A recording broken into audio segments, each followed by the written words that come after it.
Assalamualaikum warahmatullahi wabarakatuh. Sebelumnya di sini saya ingin menjelaskan terkait poster adiksi untuk pencegahan adiksi alkohol, yang dimana dengan judul poster Say No to Alcohol. Jadi yang dimana tugas presentasi poster ini ditujukan untuk memenuhi tugas ujian tengah semester pada mata kuliah psikologi adiksi. Oke, di sini saya akan memulai. Pertama-tama saya ingin memperkenalkan diri saya. Perkenalkan, nama saya Muhammad Al-Rofi. Lalu di sini ada rekan saya, Perlina Putri Syaihu, dan ada satu lagi teman saya, yakni Naila Putri Jayatika.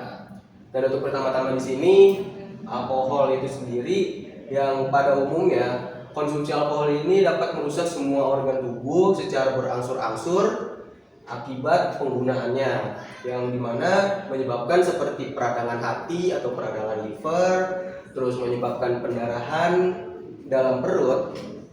Lalu di sini ada penyakit jantung juga, dan berikutnya gangguan hormon seks, dan sistem kekebalan tubuh juga akan terpengaruh akibat konsumsi alkohol ini, serta dapat mengakibatkan kehancuran yang dapat merusak syaraf penglihatan sehingga menimbulkan kebutaan permanen. Ada beberapa kasus di mana orang-orang yang mengalami keracunan alkohol, yang biasanya itu alkoholnya itu oplosan yang memang sengaja dicampur, itu orang tersebut yang paling parah kasusnya itu bisa mengalami kebutaan secara permanen, dan itu memang real, dan itu memang nyata kebenarannya. Saya juga pernah mengetahui berita tentang hal tersebut. Lalu berikutnya di sini ada prevalensi yang bakalan saya sampaikan. Untuk di Indonesia sendiri, jumlah remaja pengkonsumsi alkohol yakni mencapai 4,9%. Prevalensi peminum alkohol selama 12 bulan dan 1 bulan terakhir mulai tinggi pada usia antara 15 sampai 24 tahun, yaitu sebesar 5,5%. Dan untuk 35% yang selanjutnya yakni meningkat menjadi 6,7% dan 4,3% pada umur 25 sampai 34 tahun.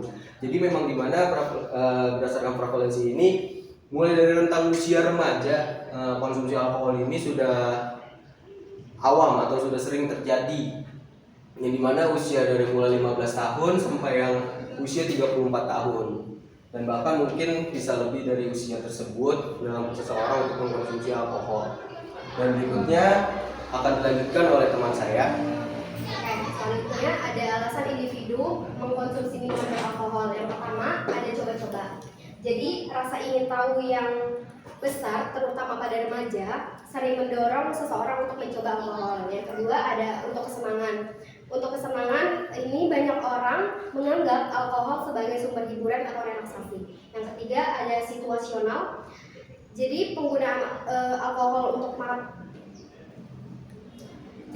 konsumsi alkohol terjadi karena situasi tertentu, misalnya tekanan dari lingkungan sosial atau perayaan. Yang keempat ada bersifat patologis.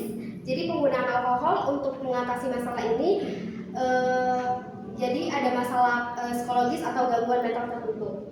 Yang terakhir ada ketergantungan atau adiksi. Jadi konsumsi secara terus-menerus dapat menyebabkan kecanduan sehingga individu merasa tidak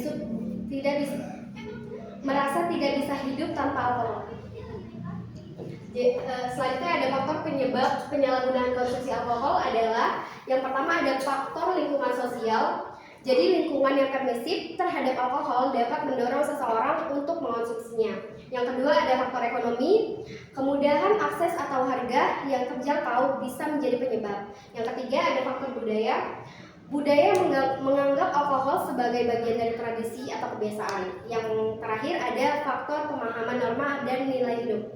Kurangnya pemahaman terhadap norma sosial dan nilai kehidupan sehat. Selanjutnya akan dilanjutkan oleh teman saya, Lila.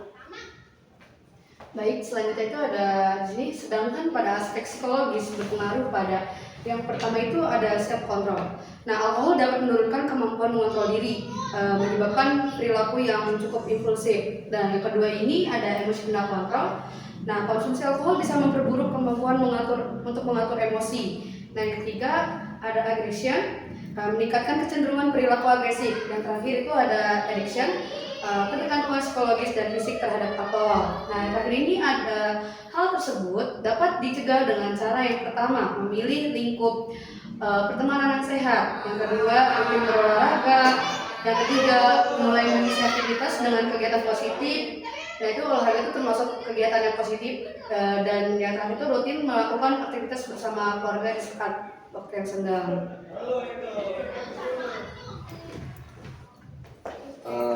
Oke, sekian dari kelompok kami untuk presentasinya. Berikut ada referensi yang tercantum juga dalam poster kami terkait penelitian seperti prevalensinya juga. Kurang lebihnya saya mohon maaf. Assalamualaikum warahmatullahi wabarakatuh.